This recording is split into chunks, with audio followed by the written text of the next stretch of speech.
This gun lights your firemen, the pilot lights out. This football team is coming into our place. We're standing in our way. This is a game of the heart. Focus and finish. You know, the hate mail may very well start again after the show, but I gotta tell you, you're better off coming around to my point of view than being stubborn and fighting reality. If not, you're just gonna be a salmon swimming upstream.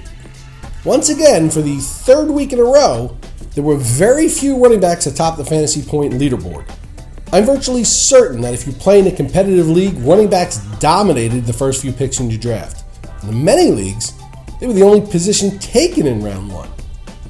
I preached it in the preseason leading up to your drafts. I said it after week 1, again after week 2, and you're going to hear me repeat myself again here after week 3. The NFL has become a passing league. The rules of the game and the skills focused on in the draft of so many of the skill players are tailored towards the passing game. This week, much like weeks 1 and 2, the fantasy scoring boards were dominated by quarterbacks and receivers. Only 7 of the top 50-point scoring players in standard leagues were running backs. After 3 weeks, only 8 running backs are in the top 50 in fantasy scoring, with LaShawn McCoy, the leading running back, not until number 12, Adrian Peterson not until 18, and Marshawn Lynch not until 21.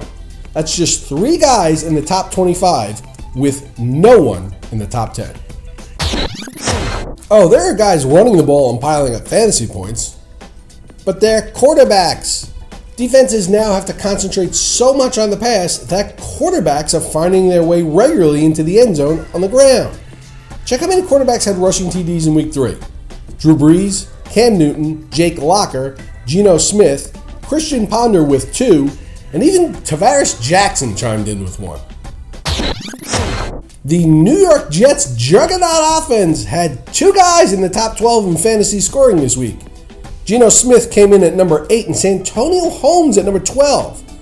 I know many made fun of me for playing Smith against the Bills, but who's laughing now? Break up the Jets!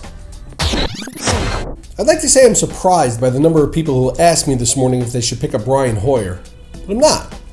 Let me say this, if you really didn't know who he was before yesterday's game, you should, because he's better than being a no-name. But for those of you looking to replace Big Ben or Tom Brady with him, you need a checkup from the neck up. Today's Twitter question comes from @FootballTime, who asks, now that Trent Richardson is with the Colts, what do I do with Bradshaw? Hey, Ahmad Bradshaw may end up being the best handcuff in fantasy not named Ben Tate. Hold on to him. Alright, so what are we looking at tonight in the Monday night matchup? Well, on the Denver side, you obviously have Manning and his receiving core, which many are calling the best receiving core in all of fantasy.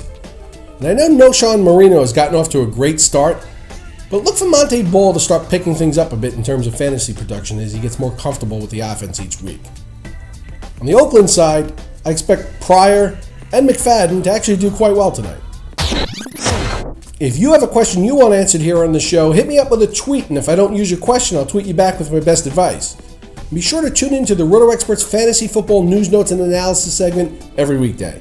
I'll be here to keep you current and ahead of the competition, and on weekends, come back for This Week in Fantasy Football as I team up with the King, Scott Engel, covering the week that was, the week that will be, and answering your viewer questions. For Roto Experts, I'm Mike Cardano. Enjoy the game tonight, everyone.